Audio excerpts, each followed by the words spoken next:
I am Allison. I was a career woman, dedicated to my job, but even someone like me managed to get married. Unlike me, my sister, known as a love expert, often ridiculed me. But now, I feel like I've finally achieved the happiness of an ordinary woman. However, this was a delusion. As a woman, I was naive, which led to a terrible situation. I was never the type to be involved in romantic rumors since my student days. You could say I was serious and disliked dishonesty, but maybe I was a bit too extreme. My personality is rigid and a bit fussy, which could be seen negatively. Because of this, I was inexperienced in love during middle and high school. And even in college, I never had a boyfriend. However, this trait became an advantage when I started working. I joined a major financial company and was recognized by my superiors for my strong sense of responsibility. I was entrusted with significant tasks, even causing envy among my male colleagues. This recognition made me happy and motivated me to work harder, leading to rapid career advancement. I even attained higher positions than my seniors. I always treated my seniors, juniors, and bosses with great importance. I knew that my work thrived because of them. So, I believe I earned the trust of all generations within the company. Yet, as I approached my 30s, I couldn't help but think about love. Despite being successful and well paid, something was missing in my everyday life. Then, I met Sean. It happened when I went out for drinks with a junior colleague at a bar. Sean often visited the bar alone. He worked for a major company with global branches and had a significant income. In the end, even without me asking, Sean himself revealed, "Well, if you talk about annual income, it's around $300,000, I guess." Well, just happened to be. The bartender nodded in agreement, confirming its truth. Sean was a gentleman at the bar, attentively listening to our conversation. I secretly admired him, assuming he was married. A man like him, charming and wealthy, must be popular with women. But he was single and had no girlfriend at the time. Sean even took the initiative to ask for my contact details and suggested we go out for drinks together. Of course, I don't choose men based on their income, but as we dated, I fell for his generosity. Eventually, we got married. I couldn't believe someone like me married such a wonderful man. I was overjoyed. However, just 6 months into the marriage, I was shockingly brought back down to earth. I had never imagined such an unbelievable situation. Before dating Sean, I lived alone, frequently visited by my sister Becky, who still lived at our family home. She's almost the opposite of me. She prioritized love over work. Since her student days, Becky was popular with boys, often bringing them home. Our mother would say, she knows how to attract men, understanding her charming points. At that time, I wasn't very interested in romance, so I didn't pay much attention to Becky, who was popular with men. However, Becky always mocked me for living a serious life, saying things like, "Sis, aren't you going to get a boyfriend? Life must be boring. And a woman's value is in how she uses men. And you're worthless as a woman because you can't do that." She openly ridiculed me since our school days. I was a bit irritated by her remarks, but managed to shrug them off as youthful folly. However, as Becky entered the workforce, her attacks on me intensified. When she visited my apartment, she would insult me by saying, "Men are all about money. My current boyfriend earns $100,000 a year, so he's okay, I guess. And what about you, sis? Still ignored by men because you're all about work? And women who only focus on work are worthless, and you should be making a man earn for you." Once, she even blatantly said, I ended up dating a guy who's been with a friend of mine since school days.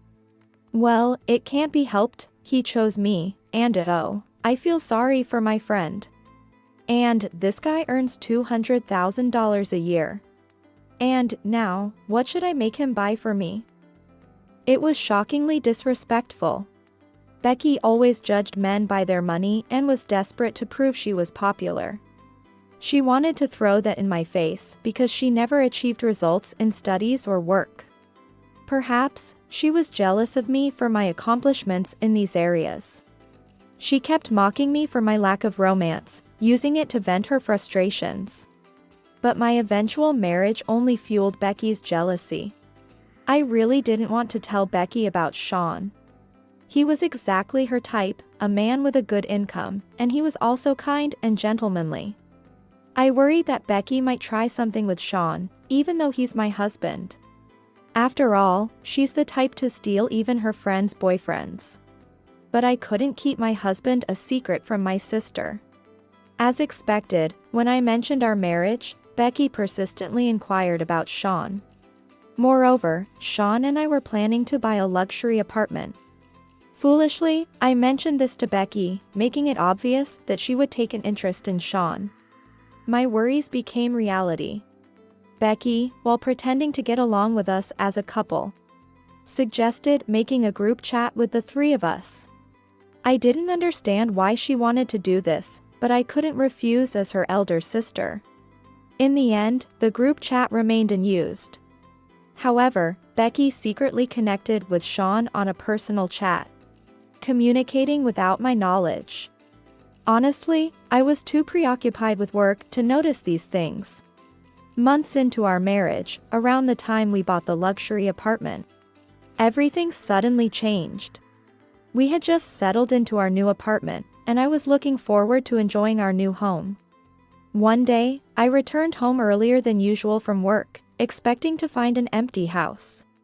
But when I entered the living room, I saw an unbelievable scene. Sean and Becky, disheveled and embracing. Allison. Why are you back so early? Sean, starting to speak to me in a rush. But really, I'm the one who should panic. First of all, why are you two here together? And what were you doing? I asked reflexively. Sean just broke into a cold sweat. But Becky, without any shame, bluntly said to me, You found out. No choice but to tell the truth. Sean and I are actually in a relationship. So, sis, I'm sorry, but could you break up with Sean? Faced with Becky's outrageous claim, I was too shocked to say anything for a while. I had some concerns, but I couldn't believe this was actually happening. There was just silence in the living room. Finally, I confronted Sean. Did you really have an affair with Becky? When I asked, Sean looked down and said, Yeah, I feel bad about it, but... As I talked more with Becky, turns out she's pregnant now. I'm really sorry, but that's the situation. I felt a mix of emotions rising in my head, almost overwhelming me. Then, Becky added insult to injury, saying, It's such a shame you can't live in this nice apartment now. You're such a pathetic person. I feel sorry for you, but I can't even shed a tear. She spoke like a devil. I blurted out, What, in disbelief. Becky just laughed, seemingly pitying me. She must be thrilled. Having succeeded in stealing a man with an annual income of $300,000 from me. Sean, standing beside her, seemed like he wanted to say something. Becky, don't say whatever you like. But Becky, adjusting her clothes, stopped Sean and said to me, Well, that's how it is. I'm moving here in a week. Make sure you're ready to leave by then. Wonder if you'll end up homeless? But maybe you can beg our parents to let you live here instead. How miserable, right? Going back home. Poor sister, how pathetic. Oh, and make sure to file the divorce papers soon. We're already preparing our marriage registration. And with a smirk, she left the house. She must be feeling great. But, unfortunately, Becky didn't know the whole truth. She misunderstood why I said, "What?" to her. I immediately filed for divorce as Becky suggested. There was no need for discussion with Sean, as he intended to marry Becky. The process went smoothly, with both of them agreeing. I informed Becky about it via chat. Sean might have been a bit confused. After all, I was the one being divorced, yet I showed no signs of sadness or anger. I just went on with what needed to be done. A week later, as promised, Becky came to our house. As I opened the door, Becky said, "I've filed for marriage registration and arranged for my stuff." A new home is wonderful. But why are you still here, sis? You should leave today. It's weird to live in someone else's house. She entered the living room, where Sean was sitting formally with his packed boxes. "Oh, you're already prepared to leave, sis? Then hurry up and go." Becky was as brazen as ever, but Sean hurriedly intervened. No. It's me who's leaving. It's us who are leaving." Sean's statement seemed to confuse Becky. He explained in detail. "You see, this apartment wasn't bought by me. It's Allison's money. The property is in Allison's name, so we're the ones who have to leave. These are my belongings." Upon hearing this, Becky was at a loss for words. "What do you mean? Even if Allison is good at her job, there's no way she could afford such a fancy apartment. It must be Sean's money, right? He earns $300,000 a year." But no matter how much she doubted Sean, the truth remained unchanged. So, I decided to tell her everything. It's true that Sean earns $300,000 a year. But it's about how much of that he actually keeps. Sean had always been a spendthrift, getting carried away with his high salary. He was addicted to gambling and expensive nightclubs. And he got involved with various women who made him buy them luxury items. In the end, they used him as a wallet and left him, a cycle he repeated. With a high-end car loan still outstanding. His $300,000 salary would quickly disappear given his spending habits. Worse, Sean continued his ways without remorse, accumulating a significant amount of debt that he was still struggling to repay. He had kept this hidden from me until just before we signed the contract for the luxury apartment. I was shocked, but I was foolish too. Due to my nature, a misplaced sense of responsibility kicked in. "Let's work hard together to pay off the debt," I had said. As for the apartment, I could afford it on my own. I had received a substantial raise at work and occasionally gave remote lectures on financial topics. Including that income, I was earning far more than Sean. Becky had no idea I was capable of such feats. But Sean's wasteful habits didn't change easily, and his affair with my sister was the last straw. I had been considering leaving him, and this revelation made up my mind. I was grateful to Becky for giving me the push I needed to leave such a hopeless man. As I explained, Becky was speechless, her eyes wide open. Then I delivered the final blow. "Since you two cheated during our marriage, I can claim compensation from both of you. Be ready for it, Becky. I won't go easy just because we're sisters. Actually, I don't feel any sisterly love anymore." With a laugh, I said this to Becky. "No, wait a minute." Realizing the reality, Becky's face crumbled. "Congratulations on your marriage, Becky. You've also inherited a huge debt. So, both of you, please leave my place quickly. Sean is a stranger now, and a stranger's wife is also a stranger. It's odd for strangers to be in my house, right? If you don't leave, I'll call the police." With a sarcastic remark, I felt refreshed. The two of them seemed to realize they had to listen to me and left the house dejectedly. Afterward, Becky was furious with Sean, calling him the worst and threatening to leave him. But when Sean mentioned the baby in Becky's belly, she lost it and said, "There's no baby."